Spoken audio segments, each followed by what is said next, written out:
Masih ingatkah dengan ciri-ciri makhluk hidup? Ya, pasti sahabat rumah belajar masih ingat. Ya, apa saja? Ya, yang pertama yaitu bergerak. Kemudian yaitu bernapas. Yang ketiga yaitu mengalami pertumbuhan. Keempat, makhluk hidup itu juga berkembang biak. Yang kelima, menerima rangsangan, stimulan atau iritabilitas. Yang terakhir, makhluk hidup juga makan dan minum. Nah, begitu juga dengan tumbuh-tumbuhan, karena dia adalah salah satu makhluk hidup ciptaan Allah Subhanahu wa Ta'ala. Sahabat rumah belajar, mau tahu nggak bagaimana cara perkembangbiakan tumbuh-tumbuhan? Ayo, mari kita belajar sama-sama. Wabarakatuh. Perkenalkan sahabat rumah belajar, saya Anita Desember SPD, guru SD Negeri Langsa Lama, Kota Langsa, Provinsi Aceh. Sahabat rumah belajar, kita akan mempelajari perkembangbiakan tumbuhan. Nah, perkembangbiakan tumbuhan itu ada dua. Yang pertama, perkembangbiakan tumbuhan secara generatif.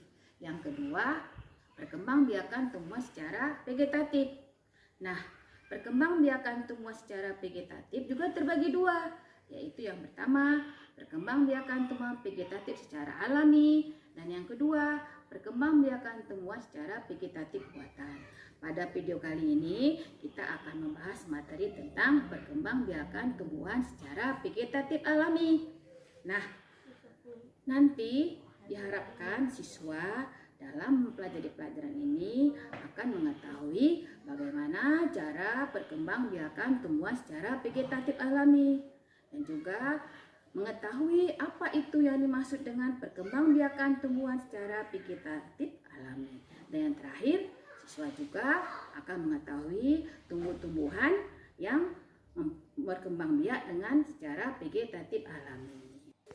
Baiklah sahabat rumah belajar, perkembangbiakan tumbuhan yaitu secara vegetatif buatan dan secara vegetatif alami. Nah, perkembangbiakan tumbuhan secara vegetatif buatan itu di dalam prosesnya ada ikut campur tangan namanya manusia. Sementara yang vegetatif alami itu perkembangbiakannya melalui tubuh tumbuhan itu tersebut dan tanpa melalui perkawinan. Nah, pada video kali ini kita akan mempelajari perkembangbiakan tumbuhan secara vegetatif alami. Nah, adapun bagaimana cara-cara perkembangbiakan tumbuhan secara vegetatif alami? Yang pertama yaitu dengan cara akar tinggal. Nah, sahabat rumah belajar, akar tinggal adalah batang yang tumbuh di bawah tanah atau seperti akar tinggal, akar tongkat, atau akar rimpang. Adapun contoh tumbuhan yang berkembang biak dengan cara ini seperti lengkuas, jahe, kunyit, dan temulawak. Yang kedua, perkembangbiakan tumbuhan secara spora. Spora adalah inti sel yang berubah fungsi menjadi alat perkembangbiakan. Contoh tumbuhan pada cara ini seperti tanaman paku. Tanaman paku terdapat spora pada daunnya. Yang ketiga, dengan cara umbi lapis. Umbi lapis adalah cara perkembangbiakan tumbuhan dengan menggunakan daun yang berlapis-lapis dan menebal membentuk seperti batangnya, dan pada dasarnya ada akar serabut. Nah, di dalam lapisan umbi lapis tersebut terdapat yang namanya bakal tunas. Nah, jika umbi lapis itu ditanam, bakal tunas tersebutlah yang akan tumbuh menjadi tumbuhan baru. Nah, contoh dari cara ini seperti bawang bombay dan bawang merah. Keempat, sahabat rumah belajar dengan cara umbi batang. Umbi batang adalah batang yang di dalam tanah digunakan untuk menyimpan cadangan makanan dan bentuk seperti umbi.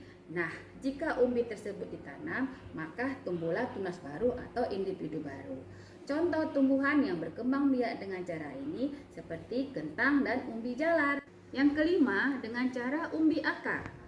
Umbi akar adalah akar tanaman yang berkembang biak dengan umbi akar yang beralih fungsi menyimpan cadangan makanan. Nah, pada tanaman jenis ini kita melalui tunas yang ada pada batang tersebut. Nah, jika kita ingin individu baru, maka kita hanya menanam tubuh dari tumbuhan tumbuhan tersebut. Nah, contoh dari tumbuhan yang berkembang biak dengan cara ini seperti wortel, bengkoang, singkong, dan bunga dahlia. Yang keenam yaitu geragi. Geragi adalah batang yang tumbuh dan menjalar di atas permukaan tanah. Tumbuhan baru akan tumbuh pada buku-bukunya dan tidak tergantung pada induknya. Contohnya tumbuhan seperti pohon strawberry, pegagan, dan rumput teki. Yang ketujuh yaitu dengan cara tunas. Tunas adalah bagian tumbuhan baru yang muncul dari kecambah atau dari kuncup pada dasar permukaan tanah. Tunas bisa terdiri dari batang, daun muda, calon bunga, atau calon buah. Contohnya seperti pohon bambu, pohon pisang, dan pohon tebu. Yang kedelapan atau yang terakhir yaitu tunas adventif adalah akar yang tumbuh di luar bagian batang. Contohnya seperti tumbuhan cocor bebek yang tumbuh pada tepi daun. Sahabat Rumah Belajar, sampai di sini dulu. Semoga bermanfaat. Assalamualaikum warahmatullahi wabarakatuh.